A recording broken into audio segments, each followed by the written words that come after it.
A lot of investors at the moment aren't wanting to buy the next investment property that is near a cluster of state housing homes. Now, first thing to remember in Perth is that we have state housing in all suburbs. It's very much needed, and it is something to consider, but shouldn't necessarily be something that you worry too much about, because it's very, very normal for every suburb.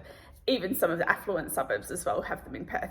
So a lot of people get worried about buying near a cluster. Now, speaking to a client the other week, we both had a different version of what a cluster would look like. So in my mind, a cluster, and where I would probably be careful if I was buying, would be considered 5 properties all next door or opposite to each other in a group on the same street. So that would mean 24, 25, 26, 27, 28 Smith Street, all state housing homes.